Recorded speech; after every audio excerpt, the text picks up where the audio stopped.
And we're live. Hey everybody, welcome to the April Star Power Q&A. I'm Michael, the writer. I'm Garth, the artist. Together we make amazing Star Power comics. Space comics. Whatever comics. Writer? Whoa. I'm Garth, the artist. Together we make amazing Star Power comics. Did you? Space comics. What? Whatever comics. Writer. What the hell's going on here? I don't know, but I can hear the feedback. Me too. Looping. Do you have YouTube open? Oh, I saw what was going on. Okay. What is coming? Well, we are such old men on the internet. We'll get it right one day. One of these days. There's always something weird with our intro. Like one of us is pausing a little too long for the other one to say something, or there's feedback of what we're just saying to each other. Go figure. We'll get it right. We'll work it out eventually. I kind of hope we never get it 100% right. It's a little wrong each time. I kind of hope so. Yeah. Not catastrophically wrong. Just enough to make it unique. One day, Leto will just glomp me or something, or there's a raccoon. So.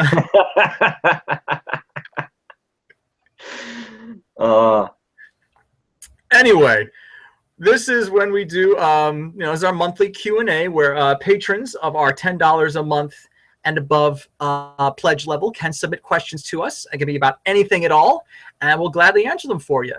If we don't get any questions, as you can see, we still do these. We did not get any questions for April, but that's not going to stop us from making a Q&A, so I guess it's just more of an A. I don't know. We might provide our own cues. Yeah, I think we just had one. We were both going, what was that? All right. Well, you know what? Normally we set a timer for our non-question. Yeah, let's do it. We set a timer when we don't have any questions for about 15 minutes, and that's how long we talk. And if we do get questions, there's no timer. We'll just blab on and on and on and on. Sometimes we stick to the timer. Sometimes we don't. So let's see. Sometimes 15 minutes is not enough. Right. So let's see how we do. We don't know what the hell we're going to talk about. We didn't pre-plan this before we went live. I think you, Garth, just said to me, so what are we going to talk about? I said, oh. As is clearly obvious that we don't plan these things from our intro. No, let's start the time. Let's do this. 15 minutes on the clock. Let's see what happens, and go. Oh, actually, there is something I wanted to ask you about, Garth. The Overwatch open beta free preview weekend, I think, starts today. I think. Oh yeah. No, I've been hearing people talk about that. Yeah. Do you have any interest in trying it out? I could give it a go. Yeah. Were you thinking on Xbox or PC? On Xbox. Okay. Yeah. Sure. All right. And I went poking around Overwatch. And this was after you and I had a semi-lengthy conversation about it at Anime Boston, where you said how bad you are at shooters, on a console. Yeah, my thumbs are dumb. Turns out there is a character whose sole purpose is to wade as close as possible into things, and his only weapon is a giant hammer he swings in huge arcs. Okay, I can get behind that. You said that's the only way you're good at shooters is if you are you don't have to hide or anything. You just run right into shit, swinging a melee weapon there's no precision. It's just smash. I could get behind that because in just about every shooter I've played since I was a teen and had those crazy teen reflexes of just I know where all the things are. I know exactly how far to move the mouse, and the crosshairs are immediately over your head, right? That kind of shit goes away after you turn 19. It's just gone, right? So enjoy that while you have it, kids, because it won't last. But ever since then, and since I've started playing more and more games on consoles only, and I've moved away from gaming on the PC. Not because PC gaming is bad, right? PC is actually probably the best way to game ever. It's great. It's amazing. But but I spend all my time in front of my computer working. And when I want to like relax, I don't want to stay in front of my computer. That's where I do my work. It's a weird thing. It's a weird mental thing. No, not at all. I was having this conversation with a buddy of mine over the weekend who we were talking about No Man's Sky, and since since I play Xbox One, I'll have to play No Man's Sky on PC. Right. He's a PC gamer. He loves it. It's all he does. And he keeps trying to get me into gaming PC, but I'm like, I can't for similar reasons. One, when I'm doing my work, I'm here. And if my games are here, I don't get any work done. Like, oh, I'm stumped. I should take a break with this game for 5 minutes. No, 5 hours have passed, and now Because I that's can't. how that works. It's just one more level. Just one more level. Just one more level. Like this is I can't tell you how many times I've gotten to a game where I've been like, I'll get to the end of like a level or an arc in a story, because there's sub levels and then sub levels within that act or whatever. I'll get to the end where it's clearly the end of one piece of the game and the beginning of the next piece of the game. And I'm like, that's a good stopping point. I'll keep playing. And it's like, no, that was the worst idea. Why did you do that? So then I'll go through like 3 more levels, and I'm like, oh, it's that's the sun. Shit. I can't do that anymore. I mean, I could, but like, I get weird looks from my wife, who's expecting me to come to bed, which is wonderful. But then she's like, "Okay, I have to get up for work. You were playing that when I went to bed 8 hours ago. What the fuck is wrong with you?" I'm like, I don't know. I've never grown up, apparently. But yes. So Overwatch. Yeah, no, I'd be interested in trying that out. I think the they call it an open beta, but I'm calling it a free preview. I think it starts today.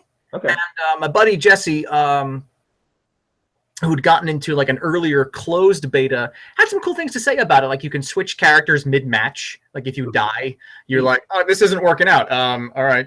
Right, because as I understand it, each character has kind of like Team Fortress 2 does. Like each character has a very different play style to it. And there's tanks that are tanks in different ways. Blah blah blah. All that's right. Role appropriate, role dependent sort of stuff. Okay. Yeah. No, it could be fun. Yeah. And I find that as much as I don't like most multiplayer games, because usually like nothing makes me feel as incompetent as being good at a game in single player and then being like, I'll try the multiplayer, and then getting my ass handed to me. Like nothing is more devastating than like, oh, well, I thought I was okay. No, just it's over at that point. But like but that multiplayer with friends, with people that like in like kind of in a, even if it's just 2 of you against a bunch of randos, like that makes it infinitely more enjoyable. Oh yeah, you can marvel at how badly you both stink. Yeah. You're not alone and like, oh man, everybody probably hates me. I'm the worst. Never mind, I'm in my 30s and this shit shouldn't bother me anymore, but it totally does. Yeah. Because but then when you're like, you and your buddy are both like stinking up the map, you can both be like, oh my god, we are just so fucking terrible, aren't we? Oh, this is terrible. But even if one of you is actually like a good player, right? Because I've done this before. I've played with people who actually know what they're fucking doing. Like they know the maps. Their thumbs aren't entirely retarded. Because like I definitely do this thing when I'm gaming on consoles, where like in shooters anyway, where like I'll try to have the twitch reflexes. I'll be like, I'm being shot from over there, and then I'll like throw the thumbstick to turn and point, and I'll overreact, and so then I'm like shit, and I had tried to compensate back, and I'll overcompensate again, and I kind of flail around for a while, and usually die. That's why the hammer guy would be like perfect for you. There's no aiming with this guy. It's just screen.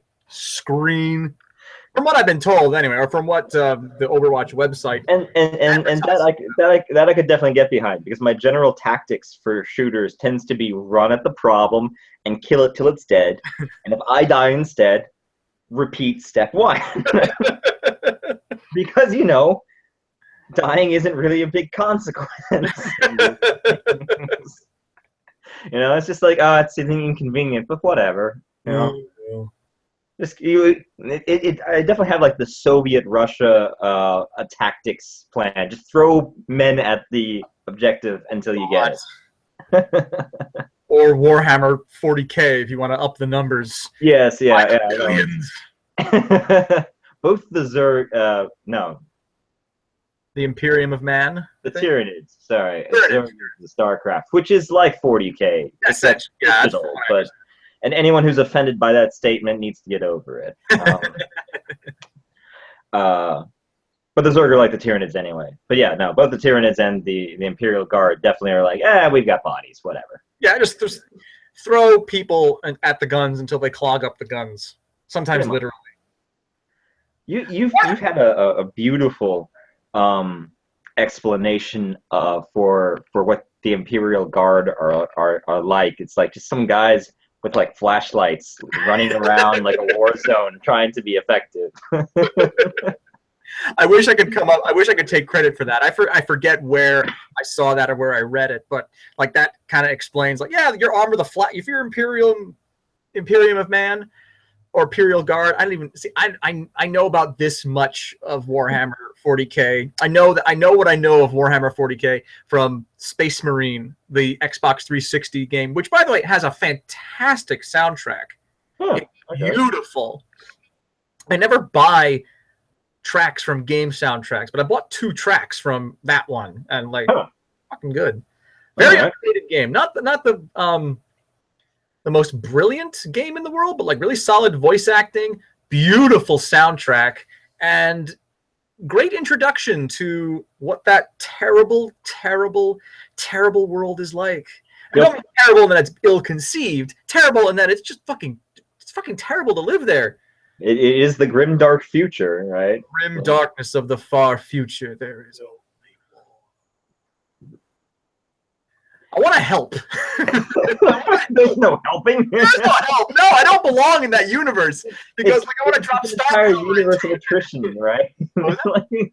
It's just an entire galaxy of a war of attrition. Oh God, yeah. Like everyone has been at war with each other for, I don't know, thousands of years, possibly tens of thousands of years. And the battle lines don't really move at all. It is the ultimate war of attrition. It's ridiculous. They just released a trailer for the new Warhammer 40K Dawn of War game. Oh, how does that look? It looks it's all cinematic, so it's sure. Well, yeah, right. But the trailer ends with a pile of bodies.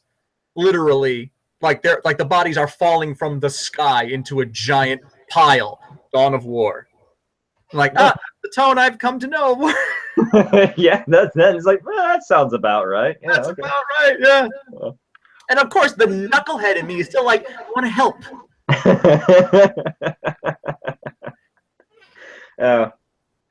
The world of Warhammer always seems like kind of a weird place to create a game, a video game from, because it seems to me like all of the video games, because they've done it several times, and every time it seems to be like a first-person shooter kind of deal. Like Dawn of War is a strategy game, I think. Okay, well that would make sense, right? Because you're like, that's basically what Warhammer is, right? It's just tabletop instead of like digital. So why don't you? But I guess they're like, StarCraft has that shit covered. So right. But Warhammer is doing it first. I don't know. I'm spouting nonsense about a game I know this much of when there's like this much to know. Oh so, yeah. No. I know this much from Space Marine on the Xbox 360, and from friends of mine who know a lot more than I do. Yeah. It is one of those interesting games where like there's so much like material, like flavor text and like background history material in like the books that even if you didn't play, reading the books is kind of interesting because it gives you all like this because like it does so much world building and like it gives you histories and backstories and like there are actual like important characters. It's not just the Emperor of Man, against like the chaos. Like there's a lot of interesting like story in these rule books. It's very weird, but like every now and again I'll come across like a tabletop game or an RPG where like I don't really want to play this. I just want to read about it. I'm the same way with Pathfinder, the tabletop role-playing game. Like, the setting is super cool, and I do like the rule system very, very much. It's good old D&D 3.5's spiritual successor, as far as I'm concerned, and a lot of people are concerned. And like, I find myself like collecting whatever books I can, not like the adventure packs, but just like the rule books, like the game setting, like books, just to see like if I can piece together what's going on in the setting, and kind of like I was the same way with Seventh Sea. Do you remember Seventh Sea at all? I don't think I've played it. Oh, it's a great swashbuckling adventure tabletop role-playing game, and they had a definite storyline going on. Like, they were going to release books. I think the game setting for the first round of books was in their Game World's year of 1668, and all the books had under them like 1668. And then near the end of, I think, their run, they started to put out books for 1669, and like the setting was definitely progressing, and I liked that, and I didn't like it. I liked it because, like, for a lore junkie, I want to know what happens next. Right. Like, oh, I know the secret of Baron so-and-so. How long is he going to be able to keep it hidden? Oh, in 1669, he didn't keep it hidden. This is the consequence. But at the same time, it's a little aggravating. Not aggravating, because, the golden rule of all role-playing games is that there are no rules. And you just do whatever the hell is the most fun for you and your friends around the table. Right. But, like, at the same time, those rules are kind of like, well, wait a minute. All this stuff is predetermined? What about the players changing everything? What about the players going in and, like, being the stars as opposed to, like, your NPCs moving everything forward? So, like, I get split on, like, oh, I want to know what happens next, but at the same time, in a role-playing game, I feel like you are the one who decides what happens next. Right. It's like sometimes the scales dip one or the other with me. Yeah. Well, I mean, that's kind of like too intrinsically. Yep. Too bad. I had a thought. Okay. Right. I mean, so that's one of the, there's kind of these two intrinsic methods of storytelling, right? And you can group almost all like fictional works into these two kind of categories. You have the stories where your main character, your protagonist, is the one who's driving the action. He or she is the one whose actions are dictating the outcomes of the larger progression of what goes on in the world. And then you have the other set of stories where our protagonists are just dealing with the shit that goes on. The world carries on whether they like it or not. They're caught up in machinations of people and things that they have no real control over, and they're just trying to, like, their story is dealing with the meta story, right? Which is, life in a lot of ways, right? I mean, we all like to think that we're we're the center of, the story, our story, right? And we have all this control, and our will and our choices, dictate what happens to us and the people around us, to which, it does to a certain extent. But there's so much of life that you don't have any control over or any say over, because there's lots of other people making decisions and things, and their decisions also have consequences, and so on and so forth.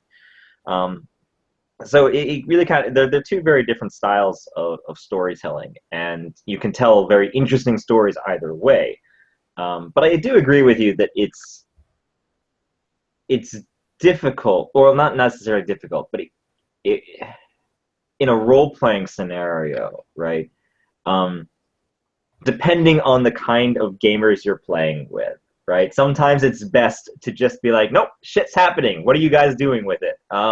Rather than waiting for your players to like decide what they want to do next, right? So like it kind of depends on who exactly is sitting around the table at the time. Right.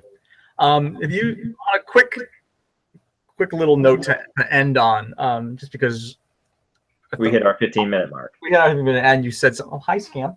What are you doing? Hi.